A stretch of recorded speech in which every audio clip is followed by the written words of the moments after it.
নমস্কার, আপনারা দেখছেন ঘরোয়া রান্না। আজ আমি আপনাদের সাথে ইলিশ ভাপার রেসিপি শেয়ার করব। দেখে নেওয়া যাক আজকের রেসিপি। বন্ধুরা, ইলিশ ভাপা বানানোর জন্য সবার প্রথমে আমি ইলিশ মাছগুলোকে নুন হলুদ মাখিয়ে নেব। দিয়ে দিলাম নুন, দিয়ে দিলাম হলুদ গুঁড়ো, এবার এগুলোকে মেখে নেব। প্রত্যেকটা মাছের গায়ে ভালো করে নুন হলুদ মাখিয়ে নিচ্ছি।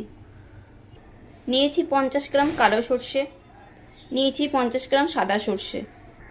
সর্ষেগুলোকে মিক্সিং জারের মধ্যে দিয়ে দিয়েছি আর দিয়ে দিলাম 4টে মতন গোটা কাঁচা লঙ্কা।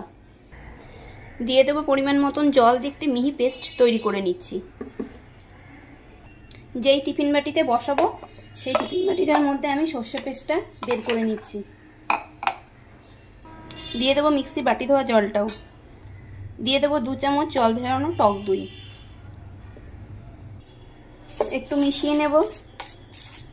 এবার এখানে দিয়ে দেবো স্বাদ মতন নুন, দেবো লঙ্কার গুঁড়ো, পরিমাণ মতন হলুদ গুঁড়ো। এবার এইসব মশলাগুলোকে সর্ষের সাথে ভালো করে মিশিয়ে নেব। দিয়ে দেবো বেশ কিছুটা সর্ষের তেল। আবার একটু তেলটা দিয়েও মিশিয়ে নিচ্ছি। এবার এই নুন হলুদ মাখানো ইলিশ মাছগুলোকে এর মধ্যে দিয়ে দেবো। সব মাছগুলোকে যে বাটির মধ্যে দিয়ে সাজিয়ে দিচ্ছি। জলটা কিন্তু এখানে বুঝে পরিমাণ মতন দিতে হবে, একটু গা মাখা হলে ভালো লাগবে খেতে। ভালো করে মাছের সাথে একটু মিশিয়ে নেব। দিয়ে দেবো 5-6টা মতন গোটা কাঁচা লঙ্কা। এবার বাটির ঢাকাটা বন্ধ করে দিচ্ছি। এবার ওভেন অন করে একটি কড়াই বসিয়ে দিয়েছি আর কড়াইতে দিয়ে দিচ্ছি পরিমাণ মতন জল। আর এর মধ্যে একটা খাবার রাখার স্ট্যান্ড বসিয়ে দিলাম। এবার এই টিফিন বক্সটা এর মধ্যে বসিয়ে দেব। আর এরকম একটা ঢাকা দিয়ে ঢেকে দেব। 5 মিনিট আমি হাই ফ্লেমে করে দেবো যাতে জলটা গরম হয়ে যায়। আর তারপরে ফ্লেমটা মিডিয়ামে করে আমি 15 মিনিট মাছটা ভাপিয়ে নেব।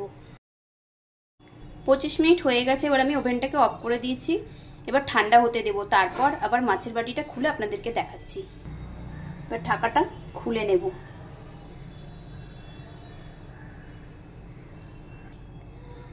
এবার টিফিন বক্সের মুখটা খুলে নিলাম। দেখুন দেখতে কত সুন্দর হয়েছে। এরপর একটি প্লেটে সার্ভ করে দেখাচ্ছি। এভাবে আপনারাও একবার বাড়িতে বানিয়ে দেখবেন ইলিশ ভাপা। আশা করছি আপনাদেরও খুব ভালো লাগবে।